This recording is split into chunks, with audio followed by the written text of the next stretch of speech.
He's got one foot in the frying pan and one in the pressure cooker. Believe me, as a bowler, I know that right about now, your bladder feels like an overstuffed vacuum cleaner bag, and your butt is kind of like an about-to-explode bratwurst. Hey, do you mind? I wasn't talking when you were bowling. Was I talking out loud?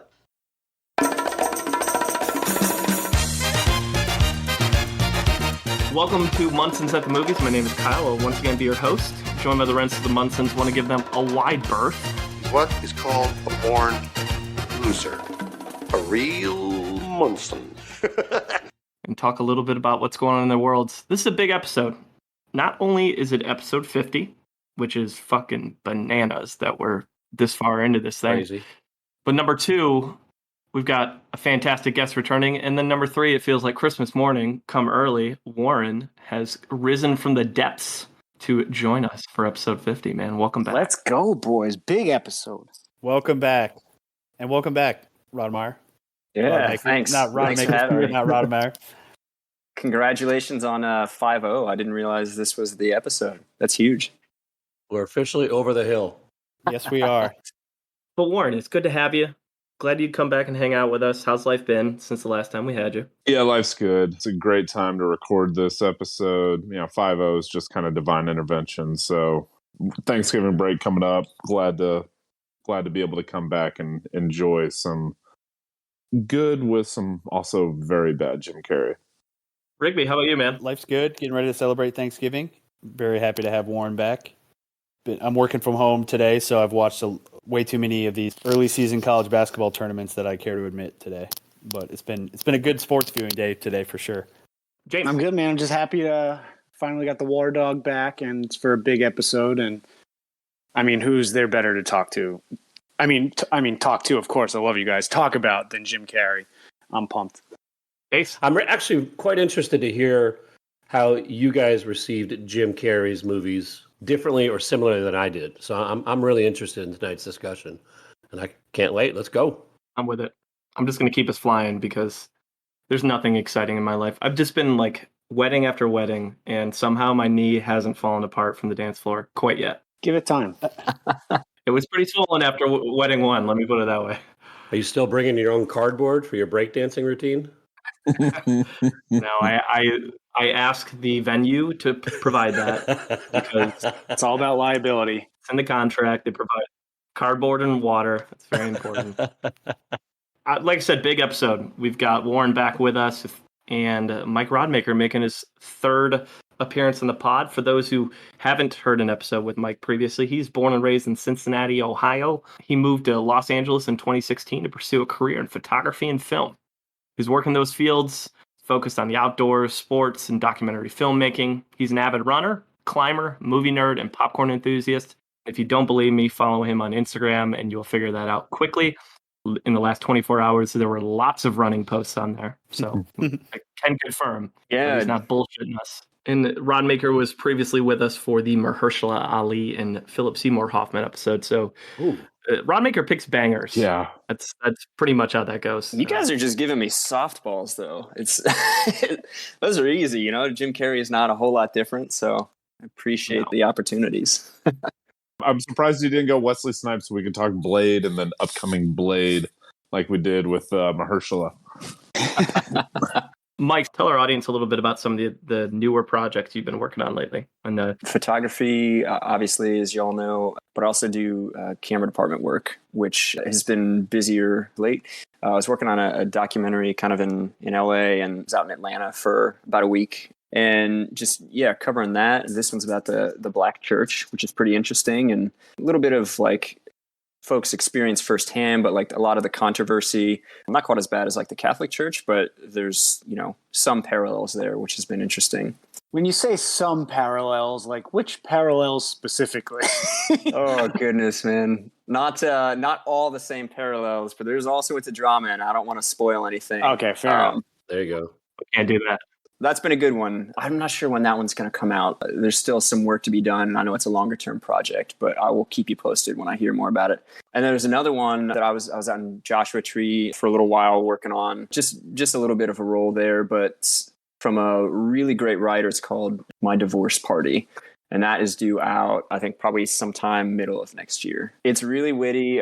She is the writer-director is very, very talented. Nice. Yeah, should be good. Rodmaker, happy to have you back, man. And let's have some fun. Let's get into this. Yeah, man. Yep. All right, birthdays, December 2nd.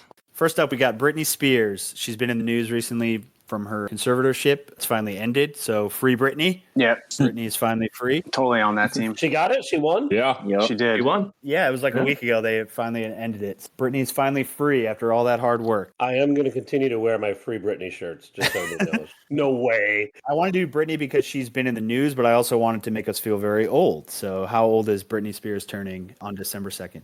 I think she's a few years older than me based on where I was at the puberty stage when she was famous. So I'm going to say she's like 40? 37. 41. 39. Kyle? I'll take 38. I'll go in line. James on the dot, 40. 40. Yeah. Nice.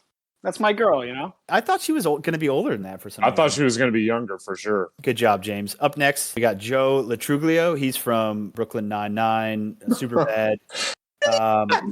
Role models. Role models. He's also Elmo in I Love You, Man. Everything he got. Everything he got. This is awesome. One of my favorite cameos in that movie. How old's our boy Joe turning on December 2nd? I have no idea who this is. Yeah. I'm going to go 45. He's looked 45 his whole life. That's a good guess. I feel like he hasn't aged since I saw him in this first movie like 15 years ago. So He came out of the womb a middle-aged man. That's pretty good. I'll go 40 on the dot again. Him and Brittany born same day. Nice. Give me 43. I'm going 50. I like it. 46. He was at least in his mid-20s when Wet Hot American Summer came out. Yep. Yeah, so he's actually turning 51. So Warren wins that one. Oh, wow. Nice. That's a tough one because, like I said, He doesn't look it. he hasn't aged at all. So I think he's been 40 for 25 years. last but not least, we got Lucy Liu. Oh, man, these are great birthdays. Just watched the Kill Bill movies for the Daryl Hannah episode, so she's fresh on the mind of the Munsons. But she's also in Charlie's Angels, Shanghai Noon. She dates Larry David in an episode of Curb this season. Latest season of Curb, she watches Larry David walk into a glass wall, which is pretty funny.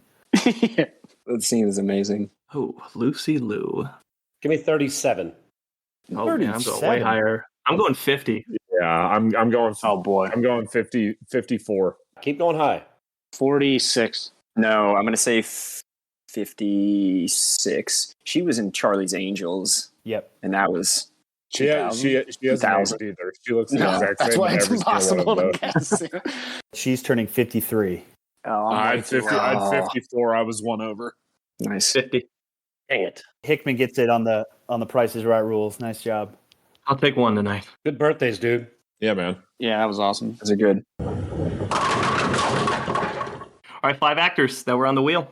The 4 that weren't selected, that weren't options for Rodmaker, were Wesley Snipes, Lucy Punch, Fisher, My Head is Huge Stevens, and Liam Big Dick Neeson. But none of those 4 are the actor of choice. Lucy Punch is going to make me laugh forever with James's line at the end of the last episode. Of all those options, if that would have been the one we did, I would have been furious. I'm going to Lucy Punch Rodmaker if he picked it. I figured I needed to mix it up. It was drama heavy, so, Harry's a good opposite end of that spectrum. I think you made the best choice. Yes, you did. I thought the wheel decided. Yes. I'm sorry. Yeah, It does this sure time. fucking does. That's absolutely true. Allegedly. But Jim Carrey was selected. He's got 65 credits on his resume, and most of them are comedies, which we will talk about. There's some drama mixed in, some good, some bad, and we'll get into it. But we'll start with some trivia. James, you know the deal. Absolutely. See if you can stump us. So, Rodmaker, you are part of the initiated, so you know this deal. But for those of you just tuning in, I'm about to read 3 interesting facts here. 2 of them are going to be actually true about Jim Carrey's life, and one of them is going to be true about one of the many cast members of the Fast and the Furious franchise. Guys are going to guess which one is not true about Jim Carrey. So here we go. Fact number 1. He grew up in extreme poverty and was homeless for a short period of time, which led him to be a part of a self-described theft ring. Fact number 2. Was pen pals with Tupac Shakur while Tupac was in prison. Fact number 3. was the original choice to play Ernie McCracken in Kingpin, but had to decline due to scheduling conflicts. Oh man, Dude, I those love are that Kingpin incredible. fact. Good. I have a feeling that's true. 3. That's a great one. I James. want it to be true. I Yeah. want it to be true. The Fairley brothers love him, so that would make Yeah. sense. I want it to be true, but I'm also glad it's not, or I'm glad it didn't work out because no one could replace Bill Murray as Ernie. Yeah, there's nobody in the Fast and Furious franchise that I would want touching that role. John Cena. Yeah. The only person in that who could have done it would have been Helen Mirren. She actually could pull that off. I think James is returning to his roots. I think 1 is the lie, and I think that's Vin Diesel. This is why I don't look at the screen. One is the one with the Cockney pit pockets, right? Yes. Then that's definitely it's that, and it's Charlize Theron. He's going back to his roots twice. Oh yeah. No. It is 1, but that's actually Sincerely A. Ward, who played Slapjack's girlfriend in Too Fast, Too Furious. Come on. Slapjack. Duh. We're at episode 50. At this point, the people that you mock and say it is, I'm going to have to actually do research on them because I'm running out of interesting facts. I've just got to imagine it's the first one. I just imagine that homelessness in Canada is much less of an issue than it is in the United States. I'm going to say that the fact number 2 is actually about Gina Carano, who was reportedly fired from the Fast and the Furious franchise after her fallout with Disney. Yep. Which, by the way, we could all see Jim Carrey doing, I'm sure, getting fired from a major movie franchise. No question about that, yes. Actually, you guys did really well in the guesses here. We'll go with the big one first. So fact number 3, he was, in fact, the first original choice to play Ernie McCracken in Kingpin. He had to decline because he was getting the largest paycheck at the moment of his life to be in the sequel to Ace Ventura, as well as The Cable Guy, so he couldn't do it. Cable Guy, yeah. Rigby, what you said is what I fully agree with. Bill Murray pretty much ignored the entire script and just ad-libbed all his scenes, and I just can't imagine. It would be a completely different movie with Jim Carrey. I think Bill Murray's kind of old assholeness is what makes that character so great, and Jim Carrey is not that type of actor. Fact number 2, he was pen pals with Tupac Shakur while Tupac was in prison is true. So Wow. when he got arrested, it was all over the news, and he went to prison, and that was actually at the height of when Jim Carrey first exploded onto the scene there, and Tupac said in an interview that Carrey was his favorite actor, and so Jim took the moment to write him funny shit and send it to him while he was in prison, and they became friends. That friendship only lasted a year though, because Tupac died very quickly after that. And fact number 1, grew up in extreme poverty and was homeless for a short period of time. If I would have stopped it at that, it would have been true. So Jim Carrey actually was homeless, but we'll touch on his situation a little bit later. But the next part, not about Jim Carrey, where he was part of a self-described theft ring. That's actually Dwayne "The Rock" Johnson. Oh, shit. Turned to theft to pay bills when he was a teenager. Actually landed him in jail 8 times before he was 17. So essentially juvie, where you get picked up. I was actually going to say him, but wasn't his dad a famous wrestler? Didn't he have money growing up? You would think being a famous wrestler, you would have money, but famous wrestler in the 80s, money when it's first coming is not really a thing. True. And he grew up in Hawaii, and he's it was just extreme poverty. We moved I think he said he moved 13 times. They moved it so many times because they couldn't get work. Yeah, those are good, man. That's a great fact, James. Nice job. Yeah, well done. Case, tell us about his snapshot and box office history. The 2 areas that jumped out at me the most when I was pulling together the data for Jim Carrey, the first thing that jumped out to me was how poorly he ranks in the critic and fan rankings. With 51.8%, he comes in 37th in critic ranking. Not a big surprise. With 58.9%, he comes in at 34th in fan ranking. And that one I found surprisingly low. The one area that I was really surprised at was his star meter ranking. At the time of recording, he comes in 549th, which ranks him 16th on our list. That's about right. However, he probably has the best star meter profile of anyone we've covered. His lowest ranking of all time, from the time IMDb was invented until now, is 549th, which is his current ranking. Other than that, his rankings are always hovering around 100, being in the top 100, with his highest ranking in December of 2000, which was 3 when The Grinch came out.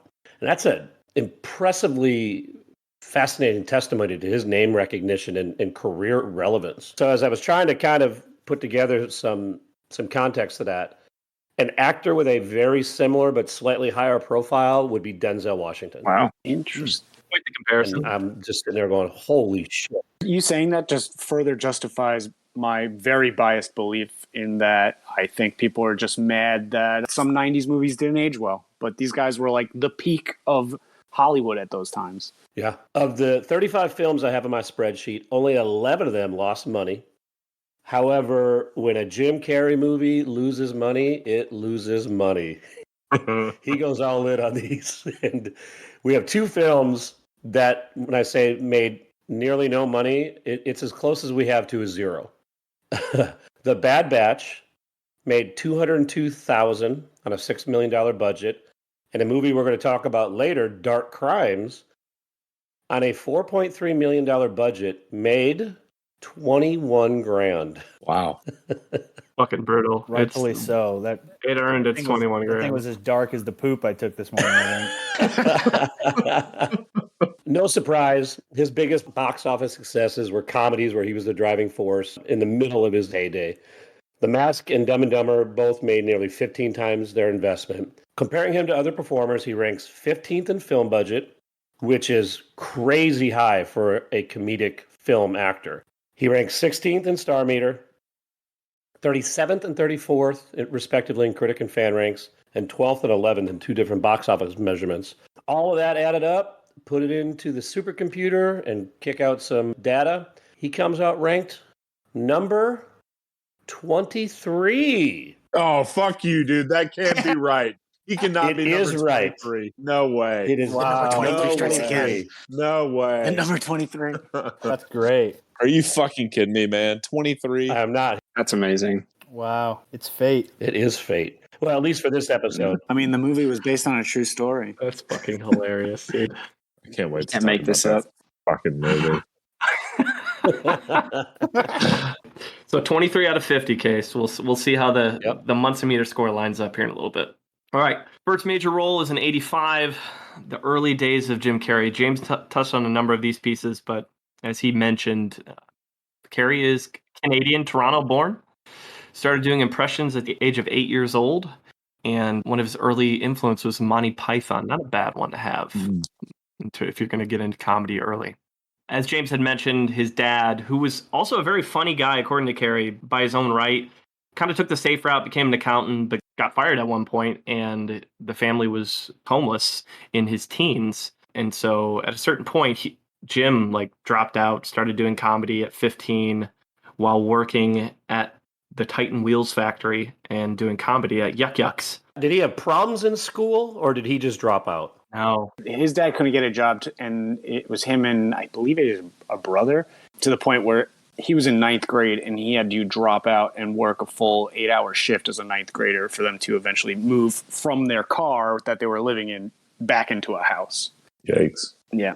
Let's just put it this way. Carrey hustled early on when he started. I mean, trying to take care of the family, doing comedy at Yuck Yucks, and trying to get noticed. Nothing was handed to Jim Carrey in terms of the entertainment business at all. It's definitely one of those stories that you hear it from actors and it sounds made up because it's like, yeah, and I was living on the street and then one day just struck gold. But he is that story. He was not handed anything and he had to earn it. Humble beginnings for Mr. Carrey. He's auditioned for SNL 3 times over the years. Never made it.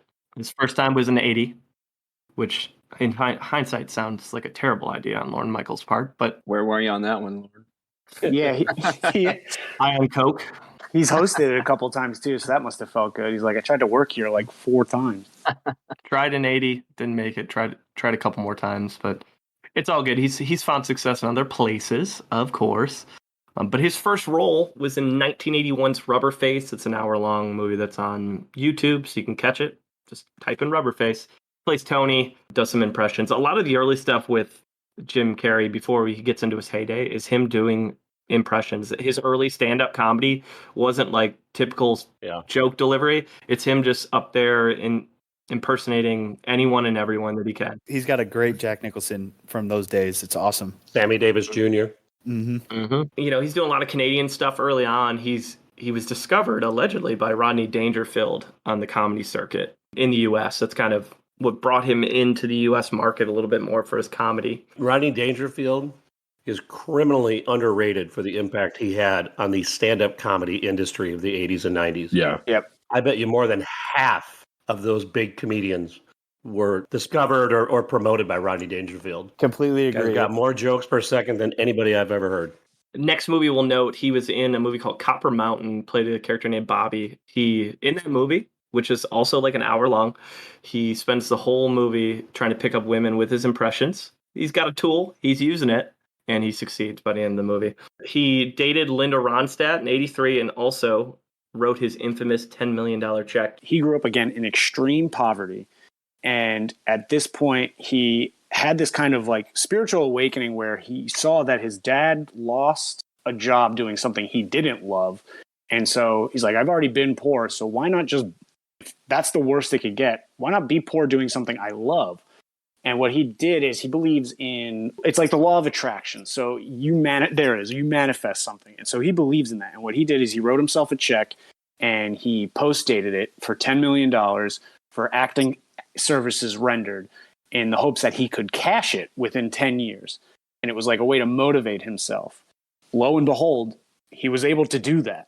And if you have that kind of experience, man, that is going to shape your opinion on everything moving forward. You're like, hey, I just imagined getting 10 million and then I got 10 million. Yeah, that's going to turn someone into having some spiritual beliefs. No question.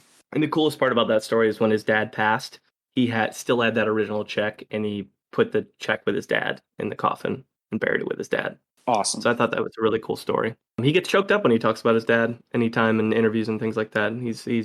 Was very close with him. Did he also have a picture of Linda Ronstadt up in his mirror, and that's how that happened? Same time, he might have had an influence there. I mean, that's a big deal. Early 80s like that. Hell yeah. At that time, man, like, he wasn't doing that well in the comedy circuit. No. He was afraid of being pigeonholed as like an impersonation comic because you can only go so far with that. And so he tried to start doing, he was obviously inspired by Andy Kaufman, but he tried to start doing what he thought was funny, and people hated it. He got booed off the stage all the time. And people would ask, like, what happens that leads you to get booed off the stage? He's like, well, one time I didn't say anything and pretended to be a cockroach trying not to get stepped on for 5 minutes, and the crowd hated it. And they just booed me until I left. He's like, I thought it was funny. That's just straight up Andy Kaufman right there. Yeah, and dude, he was so moved by Andy Kaufman's brand of humor. It's funny when you hear stuff like this, especially with someone like Jim Carrey, who, you know, get booed off the stage and take some of these risks. And it's a little bit grounding because it's like, you know, we all experience failure, you know, on a daily or weekly basis, and, you know, just a little uplifting, right? Even the greats feel it, right? And in his case, for a long time. Absolutely. So he's doing a lot of small stuff right here, a lot of Canadian work. And his first recurring role was in 1984's The Duck Factory. But his first major role that we're going to talk about is in 1985's Once Bitten. And James has it. This movie has a 10% on Rotten Tomatoes, 39% audience score. I think I'm pretty firmly closer towards the 10%. I wasn't big into these kind of 80s sex comedies that were super popular at that time, and this was definitely trying to play off of that experience. I mean, that kind of genre that was super popular. And so what this is a vampire known as the Countess. She's kept her youthful looks by drinking the blood of male virgins. And so Jim Carrey plays a virgin. Such a time capsule of just like really inappropriate 80s jokes. Like, the main thing is the vampire, the Countess, doesn't want to be ugly because obviously that's the most important thing to a vampire. And Jim Carrey just wants to have sex, and he's a virgin because his perfect cookie cutters 50s style girlfriend won't have sex with him. And isn't that just the worst? And like, all the jokes are like sex jokes or like gay jokes or like really inappropriate. And it was just one of those things where like, oh, I haven't laughed yet. But what you could see is Jim Carrey's physical mannerisms starting to, like, you could see the potential at that point, because there's a scene where he is just walking across the street, and it's just walking across the street. So like, I've been in the script, it's not funny, but with him, he made this nothingness funny. I laughed one time though, and it was the vampires go out to find virgins, and it's Jim Carrey and his friends, and they're like, there's no virgins in LA, especially in the 80s. Kids today have sex all the time. And they find Jim Carrey and his friends, and Jim Carrey's driving an ice cream truck, and they're like, oh, never mind, those guys are definitely virgins. I was like, all right, that was fun. I was like, I'll give that joke. That was good. But the rest of the movie it's completely not worth your time or even worth discussing. I'm surprised that in like the 80s that there were even like vampire movies. Like, I couldn't imagine a worse time to go around drinking blood than during the AIDS epidemic. AIDS epidemic, yeah. It's insensitive as fuck. One scene I did laugh at in the movie was early on when he's trying to hook up in the car at the movie, like the drive-in, and she won't do it, and he gets out. And all you see then is there's like 20 cars and they're all going up and down. Yeah. Everyone's fucking. And it pans out and he's just standing in the middle of 20 cars just bouncing up and down. I was like, oh, this could be campy as fuck the rest of this movie. So I laughed at that, but that was about it. There was one scene where he showed a little physical comedy. I think it was when his girlfriend was working and he was trying to get her attention behind the customer's back. And he just does typical Carrey, like, physical comedy stuff. It was like 10 seconds, but it was like, oh, okay, like, right, this guy has it, right? You could see where it was going, and you could see why someone put him in a low budget movie like this, because they're like, all right, well, he's kind of quirky and he's handsome, we can make this work. And you see the potential, no question, but the movie stinks. Well, we'll just keep moving for the best. Yeah, because we got the good stuff coming. 86, he's in Peggy Sue Got Married alongside Nicolas Cage, which interesting Nicolas Cage role. He plays Walter Getz. We were originally going to do this as Critic Gap, but his role's just not big enough, I think, for it to count as Critic Gap. He plays a high school student. It was super popular in the 80s. Mm-hmm. I mean, it's a bit huge actors. Was this a Francis Ford Coppola movie? Shockingly, yes. I think so. Are you fucking kidding me? How the hell did they get Francis Ford Coppola to do a time travel movie? They're trying to keep up with Back to the Future, I suppose, huh? Yeah, I mean, it's Nick Cage and Kathleen Turner were the two leads. I mean, it's a pretty big time for the 80s. And that's probably also why the critics gave it such a huge ranking, is because you tie a name like that to a prestige director, and people refuse to admit that something they did sucks at that point. Like, they're like, no, oh my God, he's the best director in the game. And be like, yeah, well. Yeah. You get a lot of that. I did enjoy this movie, but I think a lot of the comedic references were very dated, like jokes like when she's teasing her dad about buying an Etzel. That doesn't land with me. I mean, I get the joke, but it's not. Yeah, it doesn't land with me. 87, he married Melissa Wilmer and had his first daughter, Jane. A couple years after Linda got married to someone else, and then 88, he was in the Deadpool as Johnny Squares, one of the Dirty Harry movies, just doing all the Jim Carrey things. It's like a drugged out rock singer, essentially, in that one.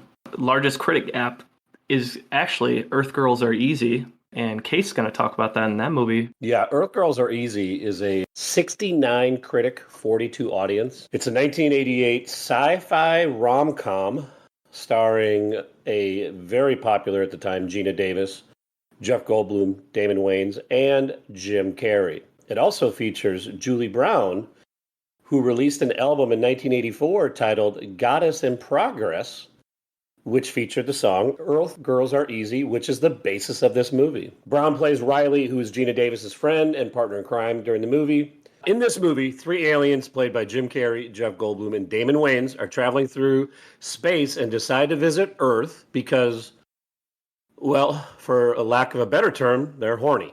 And they have been without female companionship for quite some time. And they receive a transmission coming from Earth of attractive women. And they end up targeting California, and they end up landing in Gina Davis's pool. When Davis meets the aliens, her personal life is in turmoil, having just learned that her fiancé was cheating on her. Let me back up. This is a crazy movie, and I'm about to make zero sense, but I'm going to do the best I can. So she agrees to show the aliens around after what would be the equivalent to a full-body wax with the help of her friend Riley. She takes the aliens on a night on the town. Let me back up another second. So they are a furry blue, furry red, and furry yellow alien, right, Kyle? Yep. The Teletubbies. Yeah. Basically, that's exactly right. The inspiration for the Teletubbies. The movie gets its name basically from a scene where Jeff Goldblum is talking with Gina Davis right before they have sex, and she stops and tells him that she doesn't want to because she doesn't want everybody to think Earth girls are easy. As awkward and as forced as that sound, I actually found it to be a pretty well-placed and delivered line. The movie's a wild ride. It's part sci-fi, part rom-com, part musical. That caught me off guard a few different times. And part comedy. There are a lot of ways to describe this movie. As zany and as unwatchable as everything I have said sounds, I did find myself enjoying it. It was no means a laborious watch. If you haven't seen it and you got some spare time, check it out. Just temper your expectations. We do get a taste of Jim Carrey and his signature physical comedy. I will say, once the aliens are in human form, I actually thought Jim Carrey was the best actor portraying an alien in human form, and Jeff Goldblum sucked once they were in human form. He was just not very good. Carrey was great at mimicking human dialogue and moving in really odd patterns that you might envision as an alien moving in. My only problem with Carrey in this role is that he wasn't needed for his role. And you could have had a lot of different actors performing this role, and I don't think it would have changed the movie. He was good in it, but it just, if he had somebody else, he wouldn't have needed him. I enjoyed the movie and glad I was able to knock this off. I've heard of this movie 1,000 times. I've never watched it. I can knock this off my list of movies. Haven't seen Jim Carrey, Gina Davis, Jeff Goldblum, Damon Wayans, and I guess Julie Brown. Got us in progress. His signature physical comedy works really well in this act like a wacky alien movie. So yeah. I'm with you. It's probably in the 50 to 60 range, but it's got a 66 Metascore. Its critics really like it, so I liked it. It was good. I would lean heavily towards the critics on this. Just hearing your review made me think of the scene in Dude, Where's My Car when like the hot alien women come down and they go, "We are extremely hot alien chicks." For some reason, I thought of that movie. This movie is about as random and as zany as Dude, Where's My Car? It really is. All right, so it might be enjoyable. I should have watched it, is what you're saying. Yeah, you should definitely watch it. We've got a pretty big gap before our next review. So we've got his many appearances over 124 episodes of In Living Color. Although he didn't get onto SNL, In Living Color, I think gave him access to a pretty big audience. Yeah. And doing a lot of his characters. I was doing some YouTube searches. I don't know if you guys were able to catch any of it. The only character I know of, because it's been so plastered when they tell the story of Jim Carrey, has always been, was it Fire Marshal Bill? Yep. Who's like, he's a burn victim who's a fire marshal, and he just puts his he puts his lips into the top of his teeth and his eye. Like, it's so, he's so distorted that it's impossible not to laugh when you see it. There's a hilarious skit that they did where he's packing to go to work and his wife's sitting there telling him all these stories about things that are happening, and he's just creating one disaster out of the other in the kitchen. And it turns out he's the driver of the Exxon Valdez after it. So he's like clearing out, and she's like, "Hey, did you forget your lunch?" And he reaches in his bag and pulls out a bottle of Jim Beam, and he goes, "Got it." It's pretty good. I'll have to send it That's to you pretty because good. that one's it's hilarious. Dude, it's one of those things that, like, if you've never seen him perform, it's hard to describe what he's doing and make it funny. But if you've seen him do it, you immediately start dying laughing because it is so unique to him. Yep. Yeah. It astounds me that he didn't make SNL, given how quickly he can get you laughing with just something zany like that. They usually take guys who could do impersonations as well. Mm-hmm. From some of the reading that I did, just kind of talking about his, especially in the 80s, was that being the tail end of like the Belushi era, and they didn't want to take away from him because their humor was probably similar-esque at that time. Interesting. See that? You know, Lorne Michaels, he wants on-script performers. Oh, yeah. Yeah. And I think Jim Carrey probably came off as somebody who's going to go off-roading quite a bit. Yep. Yeah. That makes sense. But if you like Jim Carrey's early stuff, you can catch his, like, I guess his first big, like, comedy, one of his first big comedy specials on YouTube. It's called Unnatural Act, and you just get to see all of his impressions and see he's performing in Canada. So it's pretty cool. It's like 40, 50 minutes long. It's not terribly long. We're checking out. 92, he was in an Emmy-nominated movie called Doing Time on Maple Drive, and then the first The first of many big ones is his role as Ace Ventura, Pet Detective. His first of 4 Razzie nominations. Yeah, in like a short period of time. This movie, it was such a staple of my childhood that in rewatching it, you're like, yeah, that's not funny to me now, but if I was 13 or 12, this shit would be killing me and I'd be fucking rolling. And it is a one-man show. It is just Jim Carrey and then like this kind of weird plot, but it without him, that movie doesn't exist. And with him, it makes like $80 million. I think that's really fair. That was never part of my childhood. Like, you're aware of it, but like I didn't watch more than like a bits and pieces of it. I finally watched it like 2 years ago, and it was just, I was like, like I'm glad I saw it to know it, but like doesn't hit with me. But yeah, it's like same thing. If you're 12 or 13, it's hilarious. It is. Right? It is just a world-class physical comedian just ripping on people and a loose plot about missing dolphins. Yeah. The laces were in. They were in. When it happens, when Dan is like, hey, Ace, come over here. And he goes over there and he does a double take. He like looks and he looks back. He goes, if my esteemed colleague, Mr. Marino here, when he turns him around, to be honest, I think earlier when I was little, I didn't get the joke. Yeah, I didn't. No, I just not at all. Especially, There's so many jokes I didn't get in that movie for years. the worst case of hemorrhoids I have ever seen. And then Tone Loke's eyes just go. All I knew is that woman was hot to like my 10-year-old brain. It was years until I realized she gave him a blowjob. Years. Dude, like I was like an adult when I was like, that's When he's swinging violently like this. I had no idea what was going on. I just thought it was funny. It's like, wow, she's really struggling to get his pants off. That's funny, I guess. And then like older, I was like, that's not what's happening. This movie has not aged well, but one of my favorite Jim Carrey lines is in this movie, actually, when he goes to Ray Finkel's house and he goes, hi, I'm here to see Ray Finkel. Or what does he say? It's hi, I'm looking for Ray Finkel. I'm looking for Ray pair of shorts. and you After he aims the shotgun at him. That's so funny. I'm sorry, I messed that up, but that's the line. Yeah. Every joke at the parents' house still lands hard today because it's just it's nonstop roasting and then a random Dan Marino line that kills me where it's Dan Marino should die of gonorrhea and rot in hell. Kills me every time. I love when he's digging through like his boxes too and he sees like all the like articles and he goes, obsessed much? I understand why he got his Razzie nom, just because like certain critic types just like that character can get, it's pretty overwhelming, but I enjoyed the shit out of Ace Ventura. Yeah. So As far as I can remember, it was the first like human cartoon character I've seen. That's a really great way to put it. He was a rocket ship after this. Like, even if people said the movie sucked and it still made a ton of money and everyone's like, I just want to watch whatever he's going to do next. Yeah, and speaking of it, this movie was a lot better than the one he did next. The Mask? I saw The Mask in theaters. Oh, how about And I think I watched in the past year and I don't think I laughed once. Really? Yeah. Oh man, I did. I have a very different opinion.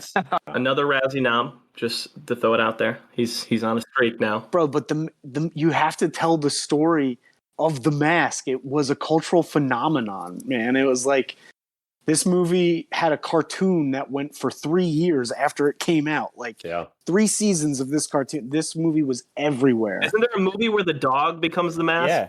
Jamie Kennedy's in one. Kennedy. Yeah, the son of the Mask. Son of the Mask. Son of the Mask. I will say that Cameron Diaz is unbelievable in that movie. Yeah. He has never looked better than in The Mask. Yeah. Unbelievable. I think that was her first like real feature, wasn't it? I think and it she was kind of yeah. discovered. She had no acting experience going into that one. And everyone was just like, wow, she's hot. Yes, put her on more. Ended up being funnier than people. You know what? I hate on young actors who are just kind of famous for being attractive. Cameron Diaz shocked me with how funny I think she is. This is Cameron Diaz's first ever role. Yeah. Ever. Wow.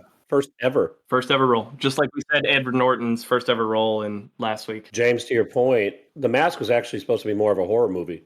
But when they cast Jim Carrey, Then they did a 180 and it became a comedy horror, whatever. Really? That's kind of a big change. They made it like a kids movie. Yeah. Yeah. It was like we were going to do Dracula, but we turned it into Hotel Transylvania. Yeah, it's a big difference. And lighten it up a little bit. And it gave us Cuban Pete. That's the first scene I thought of when I was like, nah, some scenes still make me laugh. The Cuban Pete thing made me laugh because it's such an over the top commitment to a bit, and it's still funny. One of the things when I was looking over his kind of filmography is I think this is one of those movies where I can't think of anybody else who could play this role. Doesn't exist. Correct. Right. No. And that, for me, like, that's one that like cements it as like something that I really love. I loved it as a kid. I love it now. I think it holds up pretty well. And I think it's a testament to like his range as a comedian, especially as a physical and a vocal comedian. To put the two films in perspective, Ace Ventura world grossed 107 million. The Mask world grossed 352 million. Part of that million. Yeah. Thank you for your service. I'm back at it. He just started acting. Can you imagine how committed you would be to your spiritual beliefs if you're like, I'm just going to visualize being rich and famous, and it's like the next year you're fucking loaded rich. But it's funny too. It looks like they both were out in '94, so I'm sure he filmed these like close to each other. Yeah. Dumb and Dumber's '94 too. Yeah. Yep. Jeez, man, what a year! Is it in Living Color that kind of drove him to get these roles? It has to be. Has to be. Has to be, right? Yeah. Yes. It wasn't Once Bitten. No. It wasn't Good Rubber Earth Face. Girls are easy. Good Earth Girls are easy. Who knows? All right, let's talk about Dumb and Dumber, a movie that you guys said might be the most quotable movie of all time. Another Razzie nom and a Golden Globe nom, so we got the weird combo there. The critics just suck when it comes to comedies, man. Like, everyone just turns their nose up at dumb comedies all the time. So whenever I hear like, oh, Razzie for this, like, the movie was funny. Shut up. I think Dumb and Dumber is, I mean, he's obviously on his way to stardom, but I think Dumb and Dumber is what made him a household name. And it is truly, to this day, in my eyes, it's the most quotable movie ever. I mean, there was a time where I literally knew like every line. I probably don't know it now, but after seeing it hundreds of times as a kid, like, yeah, I definitely knew every line. It's great. Dumb and Dumber is firmly on my Mount Rushmore of comedies. It is 100%. one of my favorite comedies of all time. It is so quotable, and it's almost line for line. And if not, it's like a beat, and then the next line is hysterical. Every line is a joke. What I really like about this movie is that I think this is, I mean, Jim Carrey's kind of becoming like the funniest guy in Hollywood, but Jeff Daniels is with him like every step of the way. good. Jeff Daniels is absolutely hilarious in this movie. So good. They play off each other so well. In researching, I found out that the line where he gave the most annoying sound in the world was improvised. And then when he's walking out of the bar and he reads the framed newspaper of Landing on the Moon. Man on the Moon. He landed on the moon! So funny. No way. No way. I just don't know how you could keep it together, Jeff Daniels and the mob guy, when he did the most annoying sound in the world. I'd have lost it. Guys. Hey, Lloyd, there's some people that want to ride too. Pick them up. I always figured she was just a raging alcoholic. What are your thoughts on Batman Forever? He plays the Riddler, 95. I think this is the worst Batman movie. Worse than Batman and Robin? I would have to rewatch Batman and Robin because I recently watched this. I have feelings like that. Yeah. But I'd have to rewatch Batman and Robin to give you my honest opinion there. But this one's bad, man. Really bad. The cast and like the fact that Tommy Lee Jones, who was like at that point like one of the top 5 actors in Hollywood, like the fact that he and Jim Carrey can both be villains in this and it could still suck, like that just shows how bad the movie is. After the year that we know Carrey had, this is 2 years after The Fugitive hit, which is arguably one of Tommy Lee Jones' better performances. Oh, yeah. Can you imagine the hype for this one as a Batman movie? That's what I'm saying. Like with those two guys in it, and it was awful. Like, and Nicole Kidman was like Val Kilmer was up and coming too. That was so fucking bad. Yep. It was seriously like the old Adam West. They took those and like shit on them, and then made them 30 years later. My favorite story that comes from this is that Tommy Lee Jones hates Jim Carrey, and Jim Carrey doesn't know why. he's like pretty much from the moment I was on set, this dude just would like audibly tell me he doesn't like me and leave me alone and stuff, and it made everyone very uncomfortable. The director of it is Joel Schumacher, who also did Batman and Robin, and also did number 23. Yep. He just passed away, actually. Really? R.I.P. What day? What time? Was it the 23rd? No, yeah, I don't know, actually, now that I have to look It's that about up. to be the 23rd. I got his June page pulled up. 22nd. Very close. Oh, almost 23. Yeah, I can make those numbers work. Another role that Jim Carrey turned down, I mean, considering how big he was, he turned down the role of Buzz in Toy Story. That's no big deal. For the best. I think it worked out pretty well, but huge freaking role. And he got divorced in 95 as well. So, life is a little bit crazy for him. He got that $10 million and gone. Hope he signed a prenup. Say that. We'll talk about prenups later. Ace Ventura: When Nature Calls comes out in 95, the sequel. I will say I prefer When Nature Calls, but that's because I used to watch this obsessively. Like you guys watch. I never really watched Dumb and Dumber growing up, but I watched this movie and know it like front to back. I can't get up. There's parts of it. I think this has more funny moments than Ace Ventura: Pet Detective, but I think Pet Detective is it's a better, funnier movie but I think this has more like laugh out loud moments for sure. When he punches out the Monopoly Man and then struts around with him on his back, it's nice, but I haven't seen me on. Do not pass go. Do not collect $200. Do not collect $200. Yeah, this was just saying like, what was the physical humor we didn't get out of the first Ace Ventura that we can get away with in this one? Let's have a rhino shit him out, basically. Yeah, the shitting scene always made me laugh. Yeah, it's getting pretty hot in these rhinos. Pretty hot in these rhinos. I love the Bumblebee tuna. Your balls are showing. Allow me to announce my affection. Kyle, you're in the majority of audience scores. Ace Ventura, the first one, 57%. Ace Ventura, number 2, 72, substantially more like. Yeah. Oh, there we go. That's odd. It is what it is. But let's talk about the Cable Guy, because that made Jim Carrey the first actor to make $20 million for a movie, and that's wild. Yes, it is. I found out from researching for this podcast that I'm firmly, I guess, on the wrong side of history here. I've always enjoyed Cable Guy, and when I looked up its reviews, like 50%, I was like, man, what's going on here? And then it's people like adamantly dislike this movie, and I was like, damn, I'm on the wrong side here, huh? No way. Because I still think it's hysterical. You are definitely on the right side of this. For me, I think it's just Matthew Broderick. Yeah, he's just a little wiener. I just don't like him. It's again a Carrey vehicle, 100%. I couldn't tell. I don't know if it's aged very well. Oh, I rewatched it. It's aged better than any of his other movies. Yes, it has. Yeah. At the end, it is kind of like an indictment on where we are at this exact moment. Mm-hmm. He literally predicts how technology is going to evolve. It's wild. Which is great because it's Ben Stiller. Yes.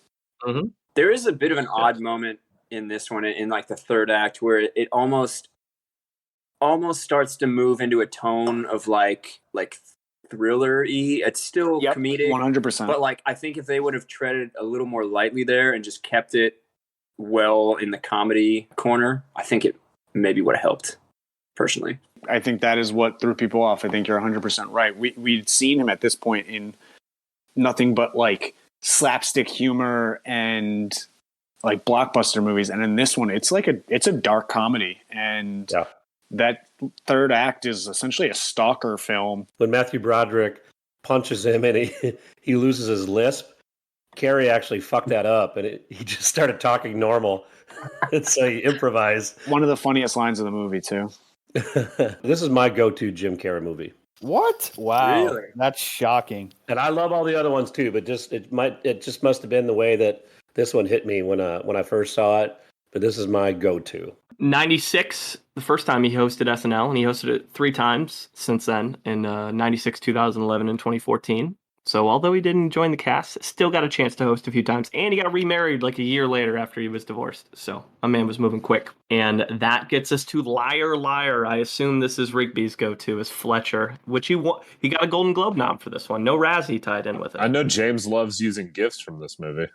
Yes, he does. I think this is his best performance. It's not my favorite movie of his. Liar Liar is, I think, the movie doesn't exist without him, and it is so fucking good. I agree with that. Yeah. It's not my favorite movie of his, but it is my favorite performance, hands down. He's so good in it. Everything that makes you like makes him like a movie star, like he's charming in it. His slapstick comedy, his like physical humor is like off the charts. It just checks all the Jim Carrey boxes. I think it really works. It's a great premise, good supporting cast. I'm a huge fan of this movie for sure. There really are so many parts in it. His ability to be honest with people. Jose Canseco. No, just the whole thing was like, my teacher says the real beauty is what's on the inside. Well, that's just something ugly people say. He like bites his hand after he says it. Just hilarious. That is an unbelievable line, and I quoted it as my senior quote. Did you really? I swear on my life. That's awesome. 100% performance. I back you on that one. I mean, it must be really hard to play in a capacity where you're trying to withhold what you want to say and selling it to the audience, and it's just it's tough. He crushes it. Yeah. And I think this is the first role that he has where he's endearing. He's very sweet. Yeah. Great point. That's what makes it lovable. Yeah. I love when after he beats himself up and they bring him into the courtroom and the judge is like, "Who did this?" Like, "A madman, Your Honor. A desperate fool at the end of his pitiful rope." Would you describe him? About 6'2", gangly, 170 pounds. Big teeth, yeah. I love that. I'm kicking my ass. So fucking good. I owe myself in contempt. And what a good movie. He's yelling. He's like, "Oh, come on!" They're listening to the sex tape. It's like literally a sex tape. It's like, "Oh, come on!" He's like, "What do you want me to do?" He's like, "Because it's detrimental to my case." Because it's extremely detrimental. That's the best line in the movie, 100%. Yeah. So a movie we talked about last episode on the Laura Linney episode, for her, technically this is his highest critic score too, but we can't cover it back to back in that category. Mm-hmm. So The Truman Show, he won a Golden Globe, so his first big award win. A movie where Peter Weir liked him as Ace Ventura, and that's why he hired him for this particular role in The Truman Show, which is interesting when you think about it. Not even remotely close, those roles. No. Not even remotely. But he saw something. He saw something. Great performance from him. A phenomenal movie. Mm-hmm. Really fantastic. This is my favorite Jim Carrey movie. We just talked about my favorite performance, but this is definitely my favorite movie of his. 90s are so great. Good movie, man. It's such a feel-good movie, and Ed Harris was such a banger in it, and very creative.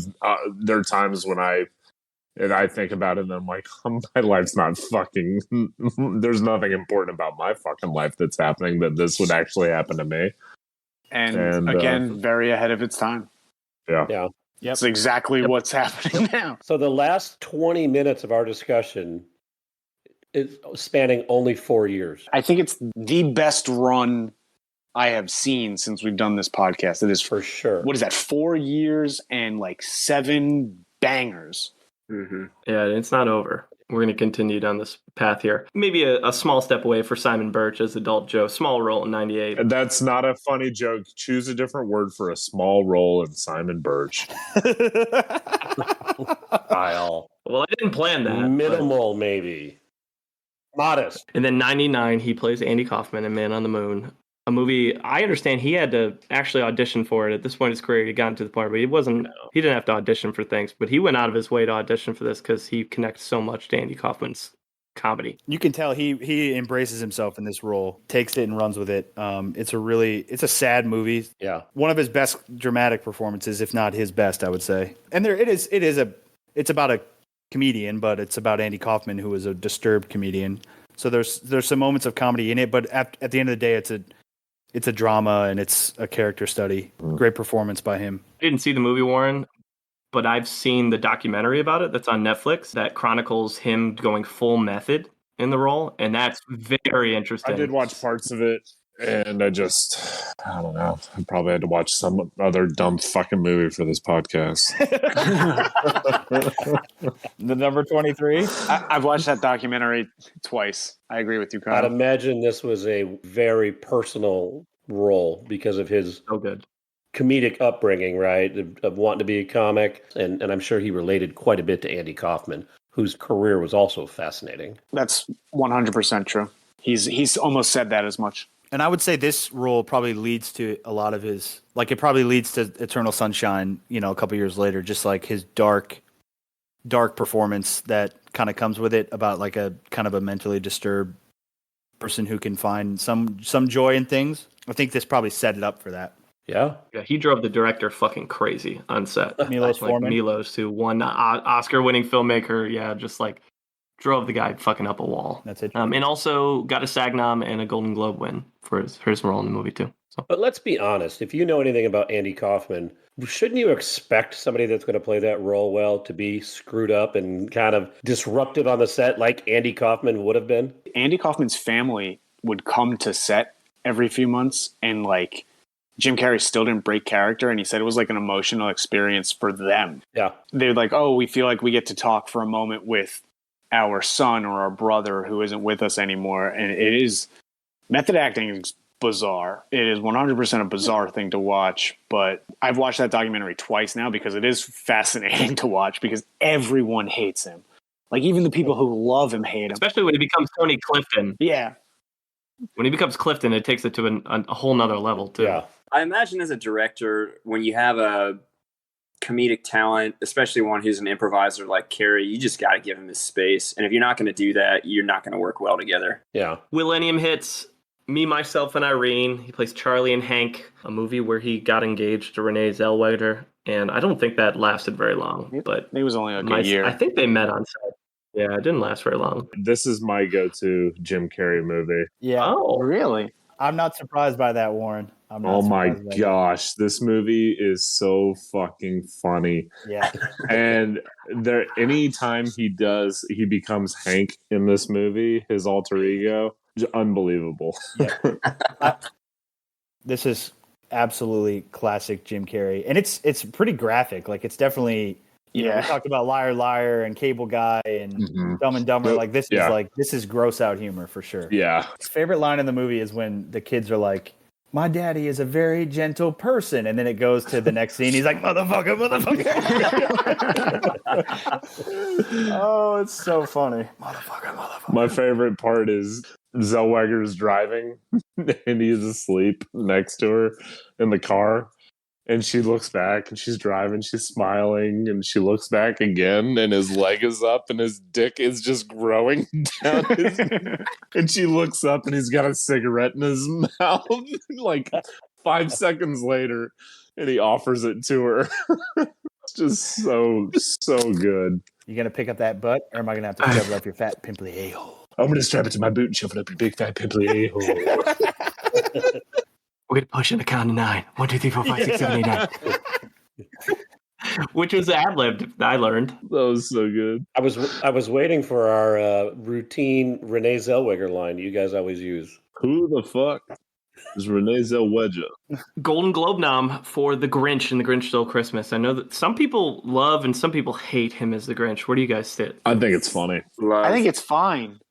I think it's great. I was not a hater. I wasn't a lover. There are so many ways that this could have gone south quickly, from cartoon to feature. I remember as a kid thinking this is going to suck. I think first you have to credit Ron Howard. I think he probably carries most of it here. But I think this does not become like a timeless Christmas movie, which I think you can probably make the case that it is at this point, without Jim Carrey. It's one of those roles that you lose yourself in the Grinch, and he's barely recognizable. I don't know, man. Like it's Dumb and Dumber is my go-to, but this one's a close second because I just think it's aged well and could have been screwed up way easily. I love how dark he makes the Grinch, where it's not a guy who's like mad at everyone, so he's going to steal Christmas. It's a guy who's like truly dealing with depression. Like it is dark in there. His ability to do those voices, though, was an absolute, like, he needed it to just add to that comic and that cartoonish feel, where it wasn't just Ron Howard doing basically a voiceover telling exposition all the time. One after another, just banger after banger.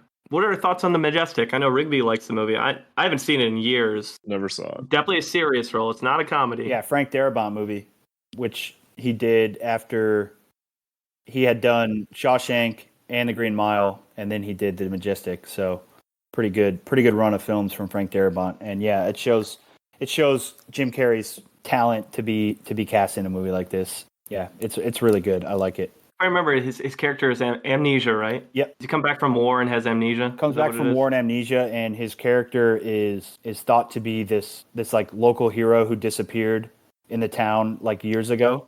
That's right. And he like adapts to his newfound basically attention. Yeah, it's really good. It's an awesome. He's Seymour Skinner. And then a couple years later, we got Bruce Almighty, which you get that famous gif of him typing that you see people post all the time. That's from Bruce Almighty. That scene where he's fucking with Steve Carell while he's trying to present, and he's like, dude, Bruce Almighty's so entertaining. It's just classic Jim Carrey, like family kind of wholesome movie, but he just crushes it, man. Mm-hmm. Nobody else could do what he did in this movie. I love the line where he gets down on his knees and he says, "Smite me, almighty smiter," and he immediately gets hit by a truck. Yeah.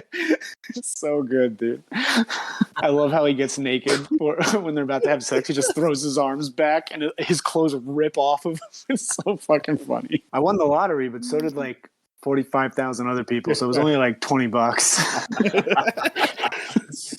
Well, let's give the floor to Rodmaker to talk about highest critic score, which is Eternal Sunshine of the Spotless Mind, a role that got him BAFTA and Gold Globe noms. This one is definitely interesting and well written film. I think when I look at some of Carrey's stuff, I think one of the things that jumps off the page the most to me is how relatable and kind of lovable he is as Joel, the lead character.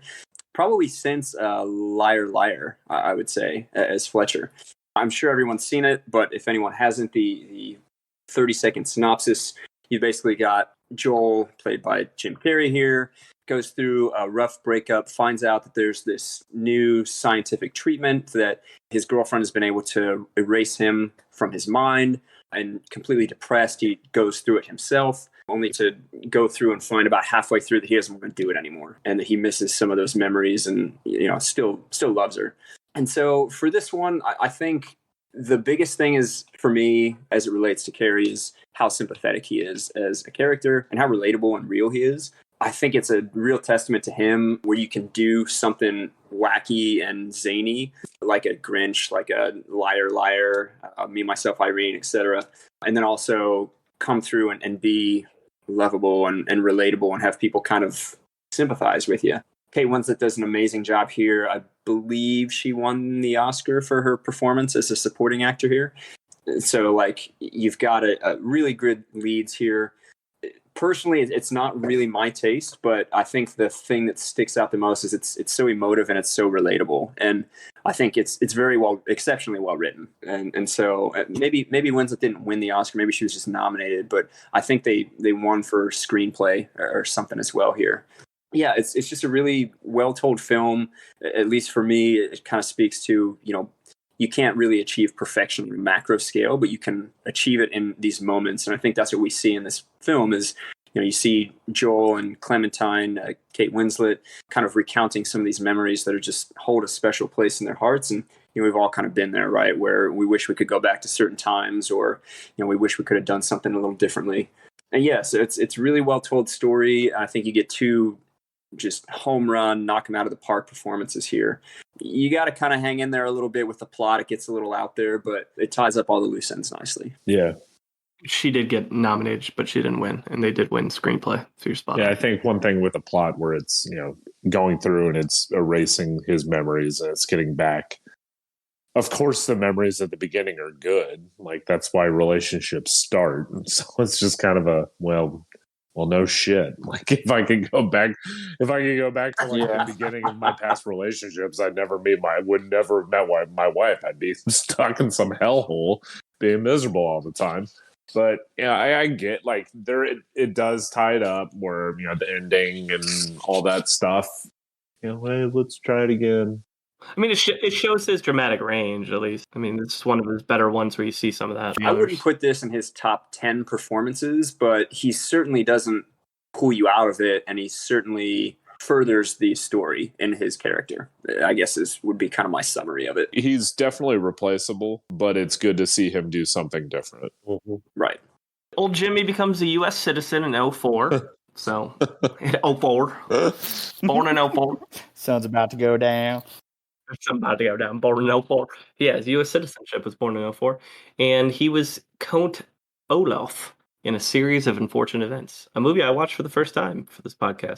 Yeah, he's fun in it. Like, he plays a shitty actor who is trying to deceive the law to basically take custody of the kids so he can steal the family fortune. And so he just keeps taking on all these new characters and pretending to be all these different people to trick folks. And it's just a fun use of his skill set, his toolkit. It's in his wheelhouse.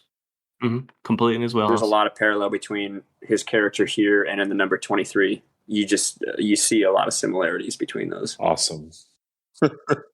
Well, before we get to number 23, there's one other one, another big one, Fun with Dick and Jane in 2005. When I rewatched this movie was way better than I remembered it. I didn't rewatch it, but now, because I remember not liking it.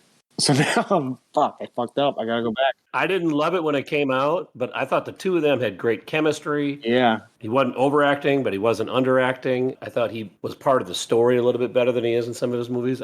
This isn't my favorite Jim Carrey movie, but from what I remember this movie, the first time I saw it for the rewatch for this episode, I thought this movie was significantly better. Two things, aren't they? I think this is a remake, I want to say, of a movie from the 60s. And aren't they bank robbers in it? Is that what they're doing? They become bank robbers in this because the company that he is tied up to, all the money, they get under all this investigation. And so all his money and all the pension and everything is wrapped up with it. Got it. So everybody in the surrounding area in the town just has like no money. I just want to say, if we wait 6 minutes for Warren's review, it'll be at 23:23.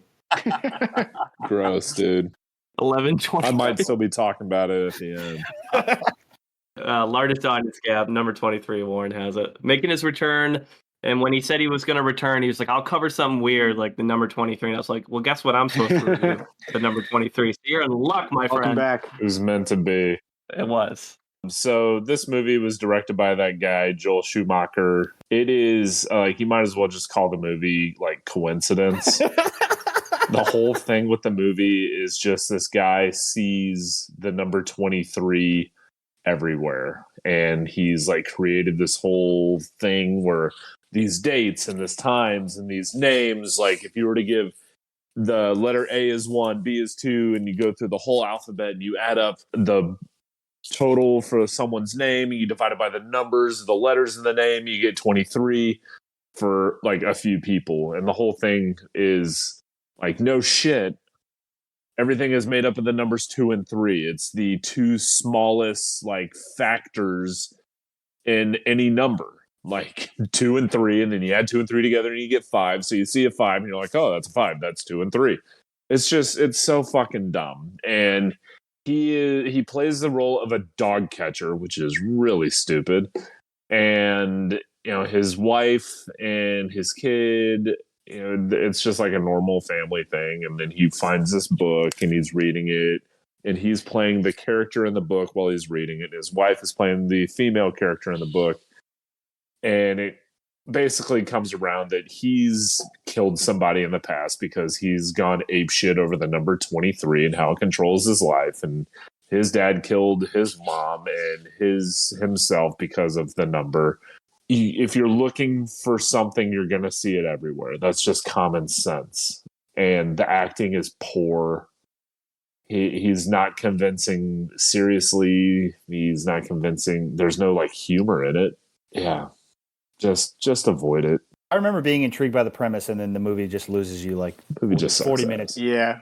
Yeah. There was even a part in the movie when he was talking to a doctor and he was explaining his fascination, and he was like, well, his name was Paul Sparrow.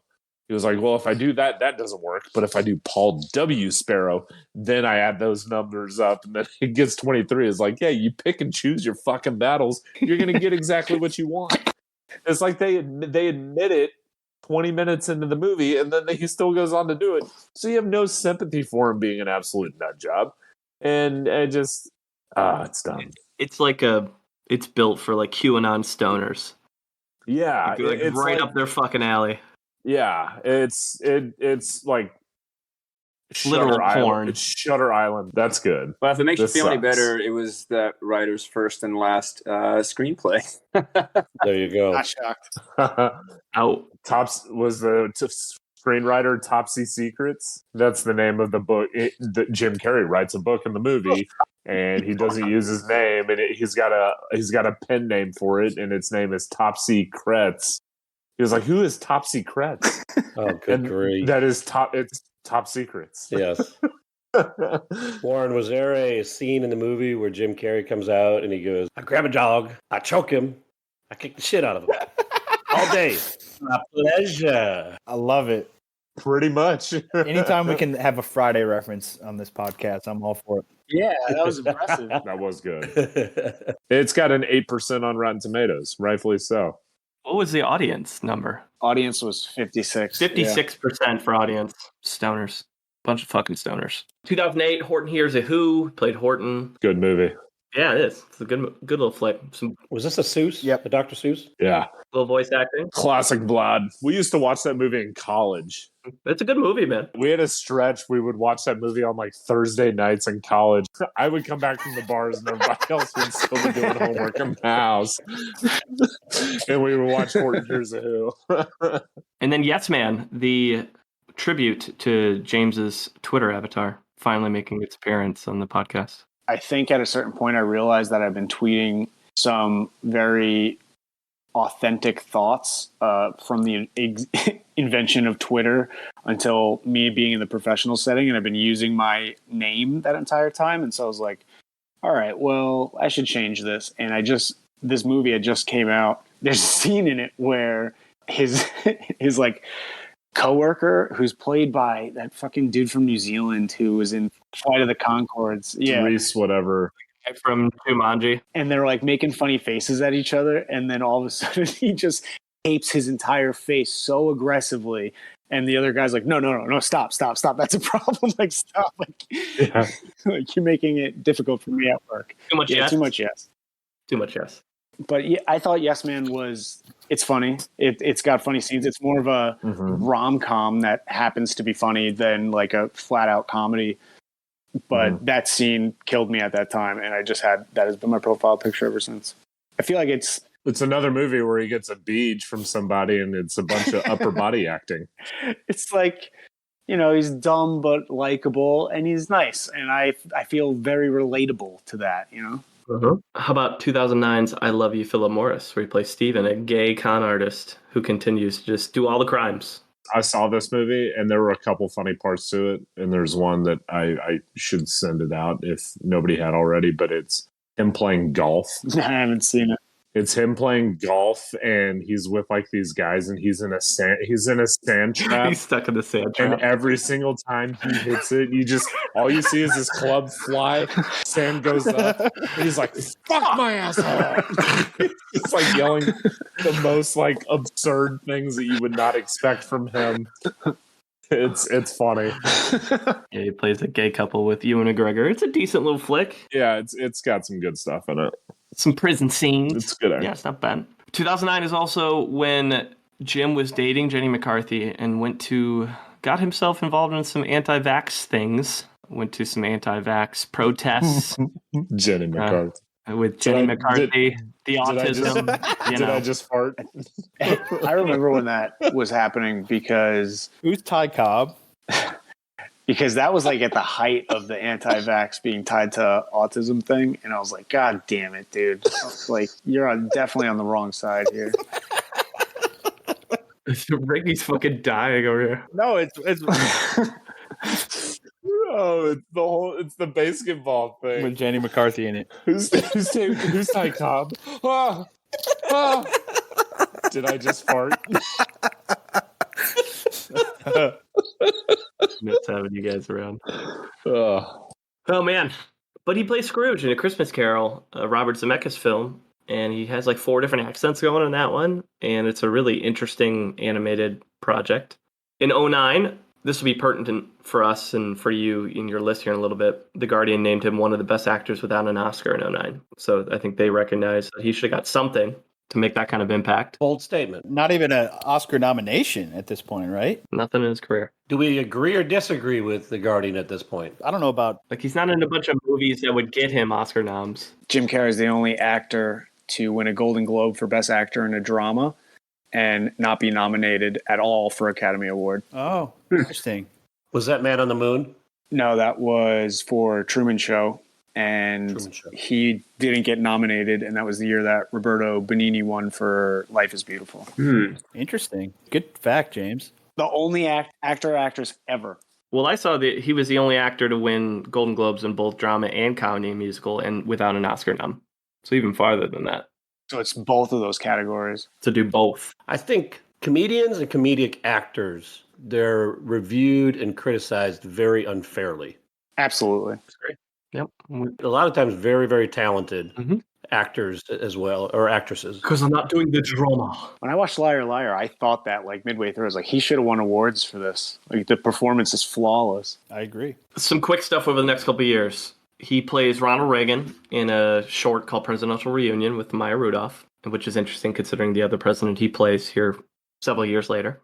He makes a very short appearance in an episode of The Office as the Finger Lakes guy, which is really funny. If you check it out on YouTube, it's a really quick, but it's a fun little impression he does. An episode of 30 Rock, and then he gets into the incredible Burt Wonderstone as Steve Gray. I saw it and it wasn't that great. Ben Stiller? No, it's Steve Buscemi and It's Steve. who's the other guy? Oh, Steve Carell. Steve Carell. Steve Oh, Carell. okay. Yeah, it's the magician stuff. Is he making fun of like Chris Angel? Yes, he is. He is Chris Angel through and through. That's what I thought. He's the mind freak. Oh, shit, that's got to be good then. How's that bad? It's just not that good.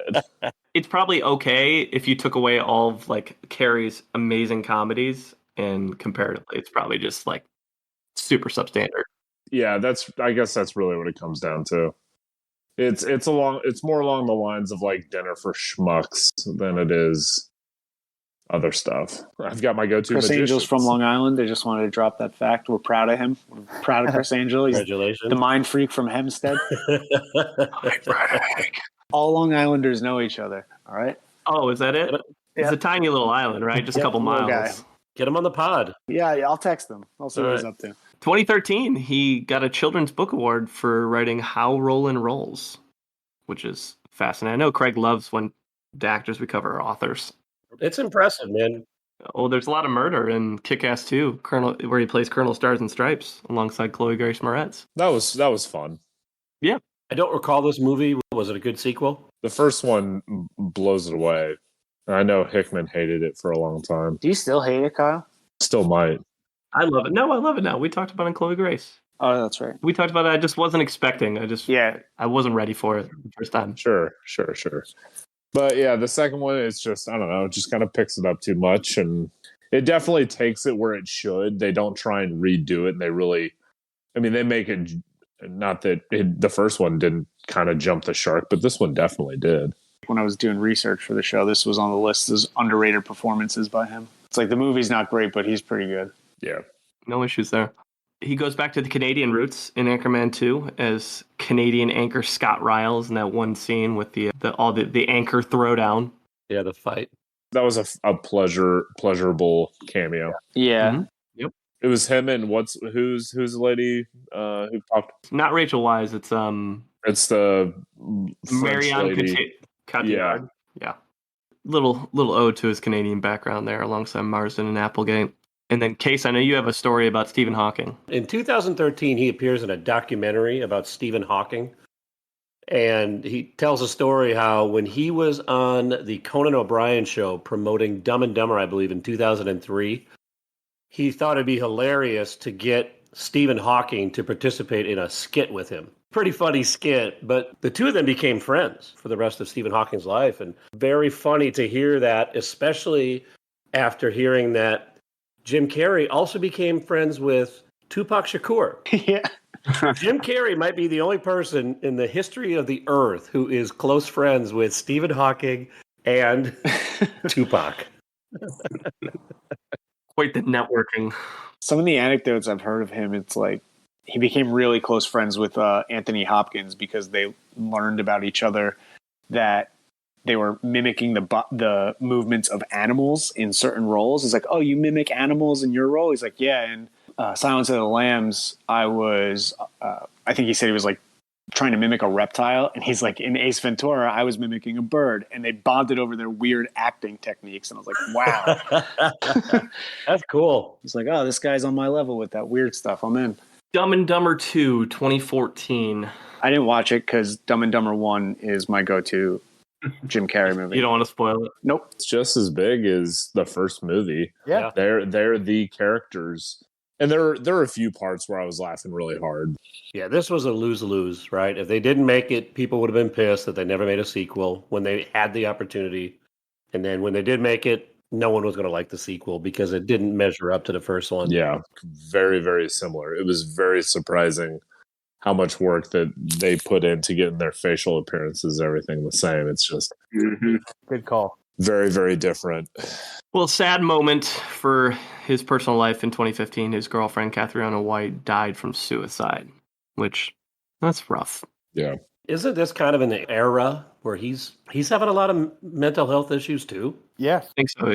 He's not working a ton right now. I know Jenny McCarthy cited, that there was some issues with, between the two of them. And I feel like him, a lot of people are just talking like he's going crazy and this and that. And he was really kind of getting hammered for his mental health at the time. When in hindsight, obviously the guy was struggling. So I wonder where this fits in with that. He's been pretty open about being depressed or dealing with depression throughout his career. But at this point, he was open about it as well. And it's so weird because when you look it up, it even tells, I guess he was open with what he was prescribed. So, even the names of the drugs he was prescribed are, blatantly right there. It's like, how is that a fucking news story? That's strange. But yeah, he was dealing with depression, and it sounds like he met someone else who was dealing with depression at that time. And that is just a tough spot to find yourself in when someone does something like that. And then finally, last role before Lowest Critic, Bad Batch, the one that Craig mentioned earlier that lost a lot of money. It's his only role where he's completely mute. So if that's something that interests you, it's on Netflix. Check it out. But let's get into Lowest Critic. It is the aforementioned Dark Crimes, and Rigby maybe has a darker soul. After watching. The last probably 20 episodes or so, I'd usually kind of write out a summary and just kind of read off of that. This movie is so bad that it didn't even warrant the effort of putting that together. Ooh, that a boy.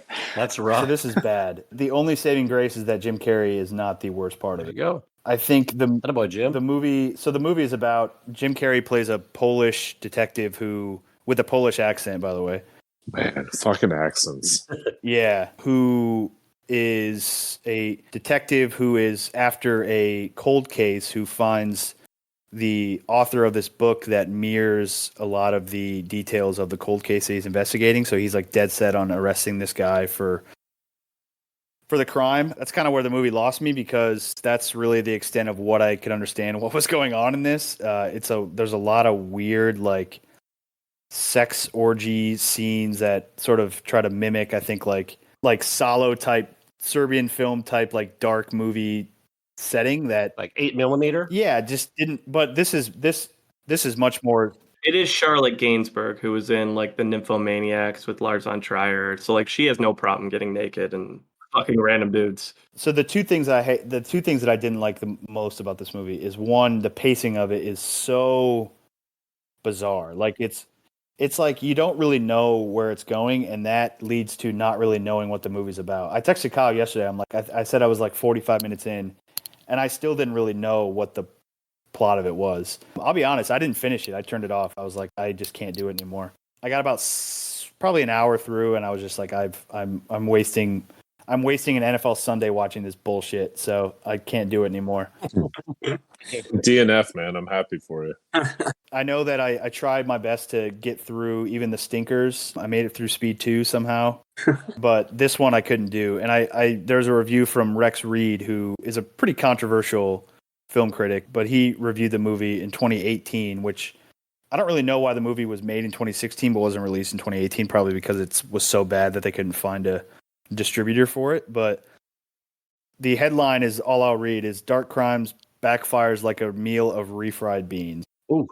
That's pretty accurate. That's pretty good. It's got 37 critic reviews on Rotten Tomatoes. That's awesome. Big fat stinking 0. 0, baby. I didn't really buy Jim Carrey, just obviously because he is a world-renowned movie superstar who is playing a gruffled Polish guy with a beard and an accent. It was very bizarre. But like I said, he is if I could name like the 5 problems with this movie, like Jim Carrey's probably not even in the top 5. It's definitely like the pace and the plot of the movie that just lost me. I was not interested in it. Rigby, putting on your director's hat, would this movie have been better if Jim Carrey would have used the voice he used for Hank in Me, Myself, and Irene? Absolutely, because it would have been like Warren. I probably would have laughed watching it, and then I'd watch Me, Myself, and Irene after, and I wouldn't feel as bad about it.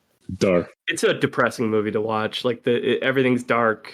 At least they committed to the name of the fucking movie in Dark Crimes. The first 30 seconds, is a girl who's tied to like the ceiling, like swinging around like naked. It's like, and then it shows like girls with like ball gags in their mouth, like walking. That's the other thing, is it's like so. Oh yeah, it's straight into like a sex party. That's like the first scene in the movie. Very sexist. I mean, it's very like.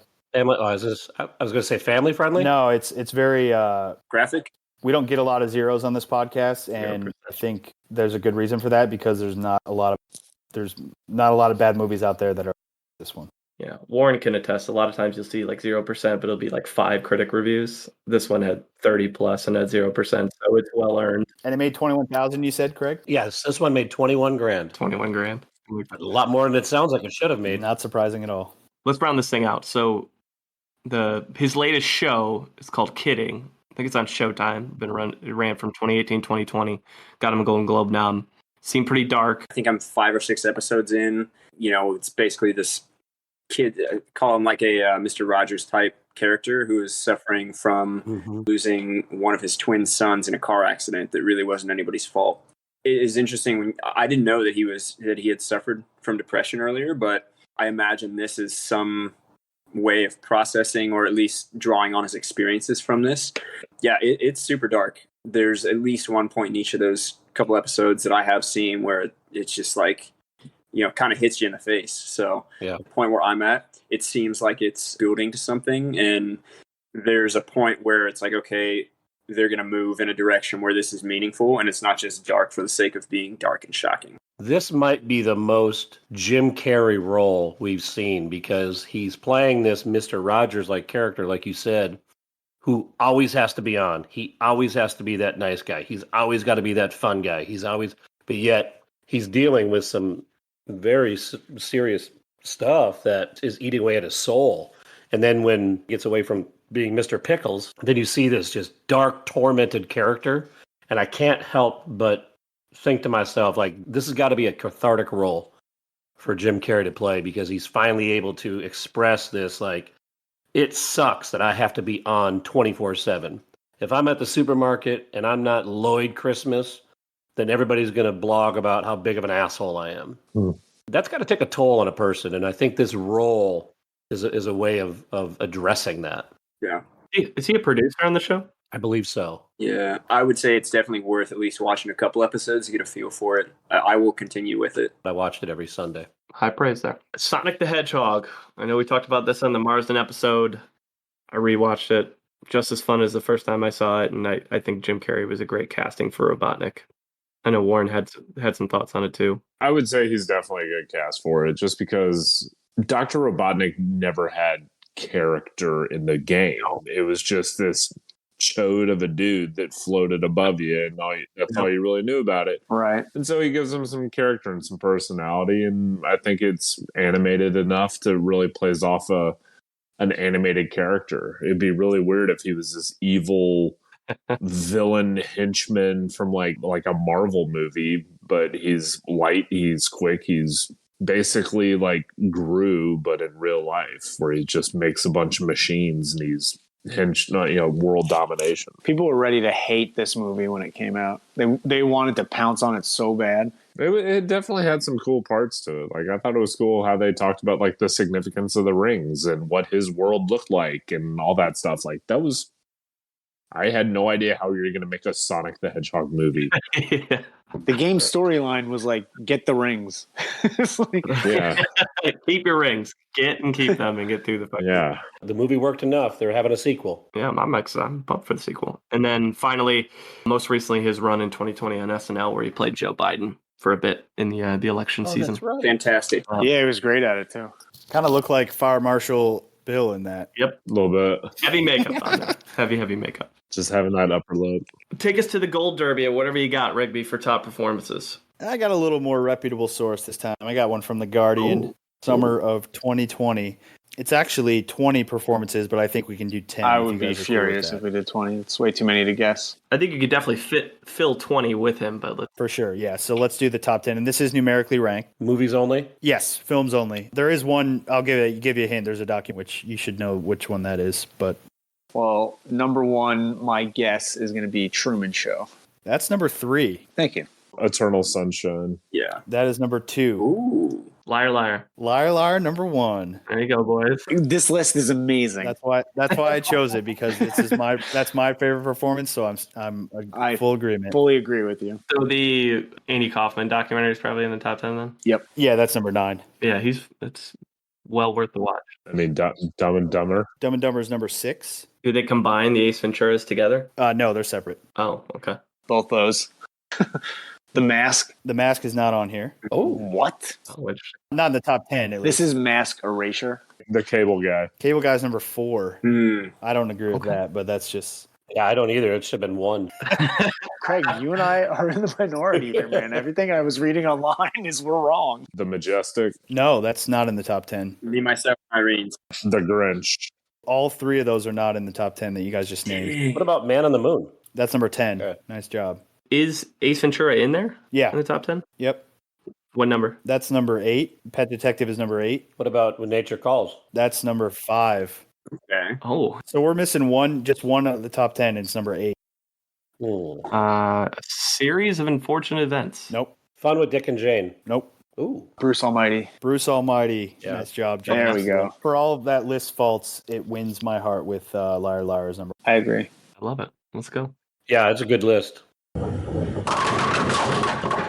Munson Meter time.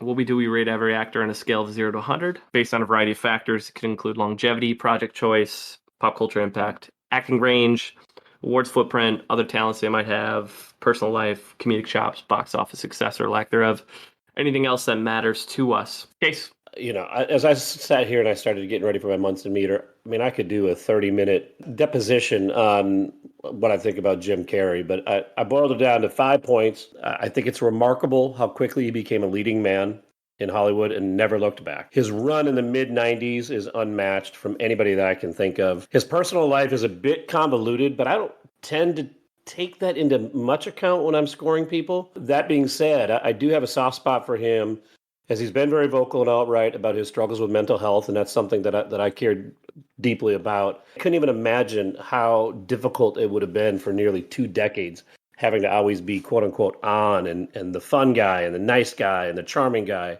when he wasn't feeling great. And I just, that existence must have been awful. Finally, I think he changed the comedic acting in the 90s and early 2000s. And even after he changed it, he was unmatched in his physical comedy. And it's hard to find anybody that you can compare. I think it's very difficult to find another actor to compare to Jim Carrey in his physical comedic abilities. For that, I'm going to give him a pretty high score. And I'm a big fan of him. And I feel good about my score. And I'm not going to let you guys bully me. I'm going to give him a 92. Ooh. All right. I like that. All right. So with Jim Carrey, everybody's going to say the same stuff basically, and I do agree with a lot of it. There's just compared to like all the other actors that we've talked about, there's definitely a almost beyond, like below a 0 awards footprint if each Golden Globe is X'd out by a Razzie. But those movies that got Razzies, they're awesome. Yep. And people just didn't know what they were talking about at the time, and that's fine. You know, it's hard comparing them to any of the other actors. Like, it's of the other actors, the easiest one to compare them to is like Chris Rock. They're comedians. They don't really have anything drama-wise, but they both had a huge impact on comedy at that time, and you know, both are huge namesakes, and both very, very popular still in the industry. For me, I'm going to end up giving him, I'm going to give him an 81. I still love him. He's great, but I mean, he won't have anything else come out that captures my attention like it did, 25 years ago. And that's just part of the game. But he's well past his prime, and if he does more stuff, like I don't know if I'm ever really going to watch a show on like his, like I know the Kidding show, the review you gave Rodmaker was great, and just kind of giving that synopsis, but life's too short to watch a show like that to just depress the shit out of me. So I'm not going to do it. But I just don't know if he's going to be able to reprise those same roles. And I don't want him to bring him back, just like in Dumb and Dumber. Yeah. But that's what I fell in love with. And I just don't think we're ever going to see that from him or from anybody else quite like that again. I was so impressed by the documentary. Just seeing him behind the scenes, take on this character, and how much he commits to each role. Same way people have some Golden Globe love. He's done some good stuff in some areas, but is, at this point, the most Razzies anybody has gotten from anyone we've covered was Daryl Hannah with 2 of them. And he's doubled that up in a matter of like 4 or 5 years. But the sheer number of memorable comedic characters that he has is unreal and has to be taken into account. Like, when it's hard for us to build a top 10, that's when I know we're talking about somebody that's done a lot of really good work in their career. So I'm gonna kind of split the difference a little bit between you two, a little bit closer to Warren. I'm gonna give him an 83. Oh, hold on, am I learning that Razzies are a bad thing? Only if you're Adam Sandler. It's such a fun name. I thought that was a positive award, like it was a positivity award.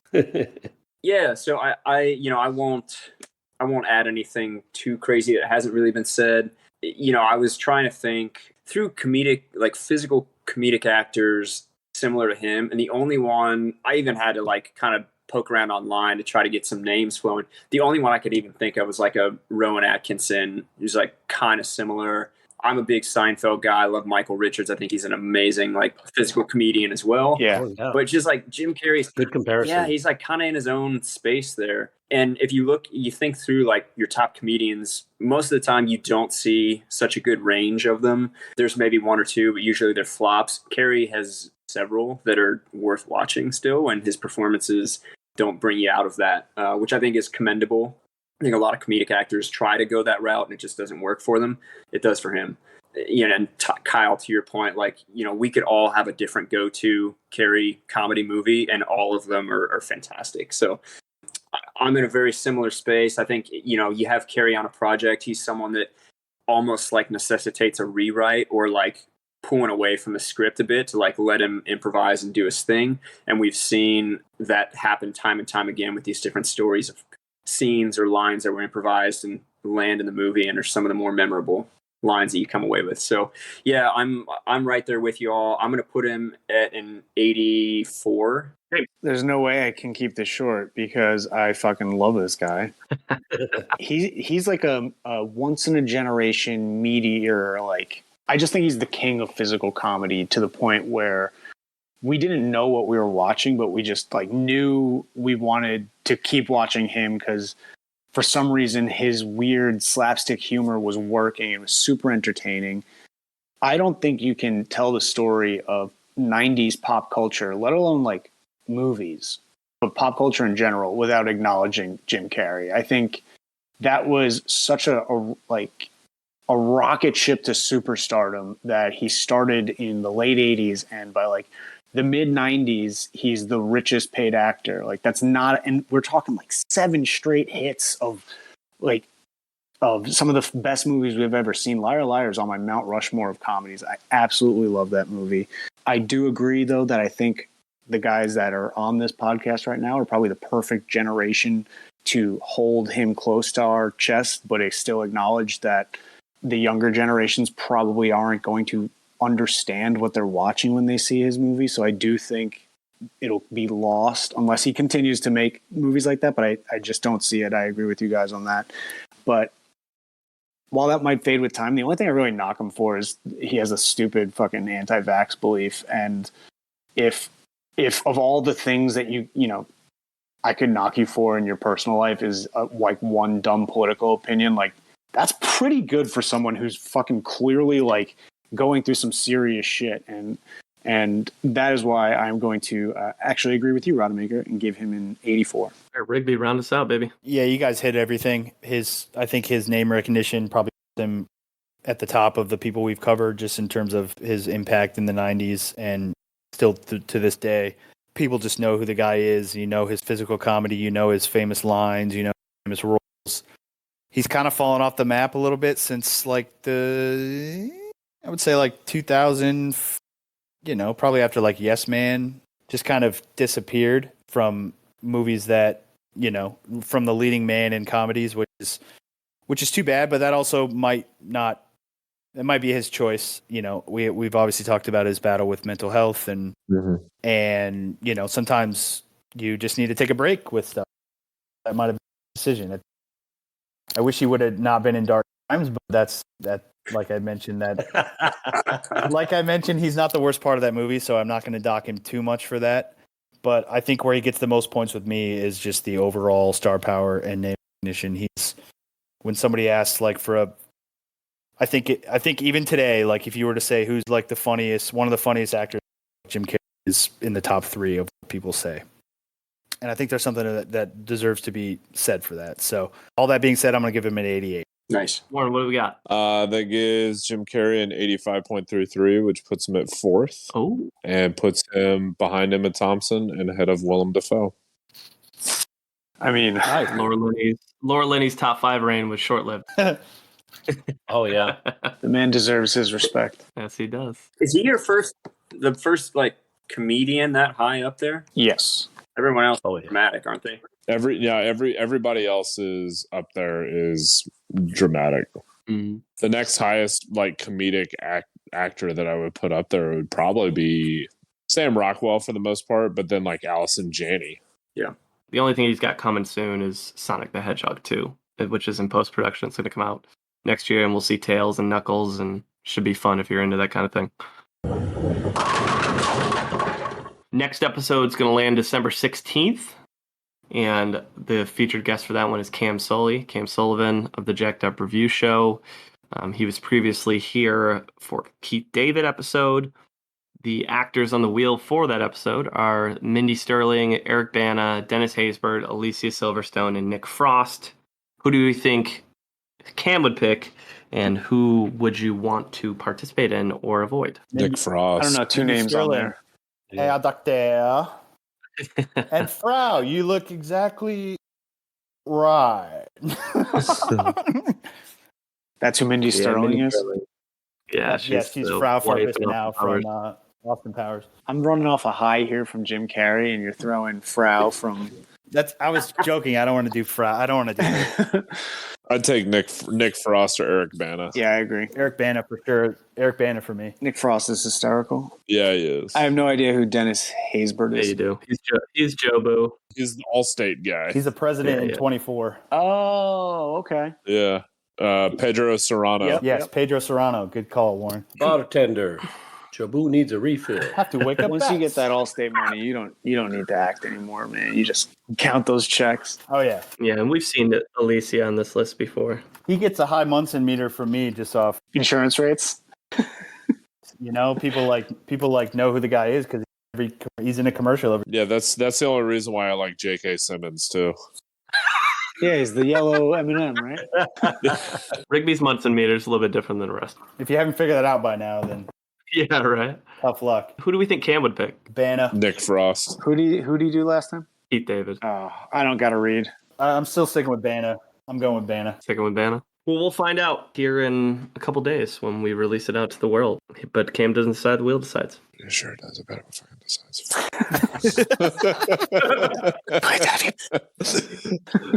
Walker made himself laugh. That is the best part of that.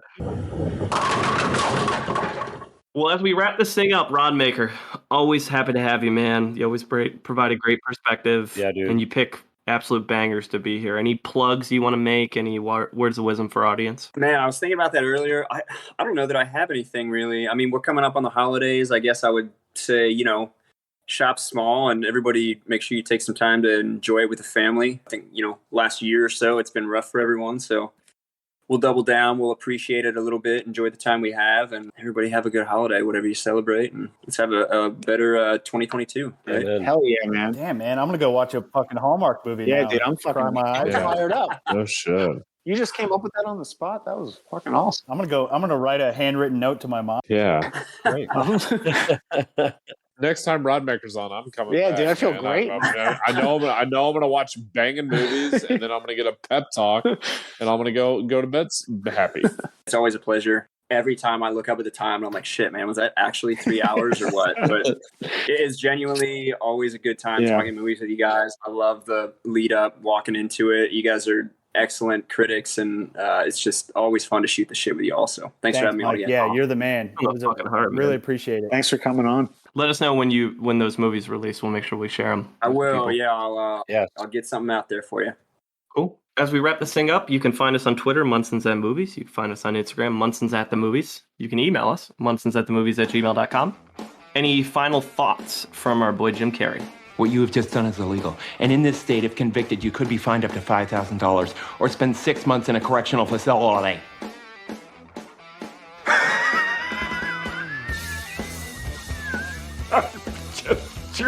Your chin. You are too easy. Munson's out. All right, let's go. Thank you for the education, gentlemen. We've just received a PhD in stupidity. Doctor, shall we?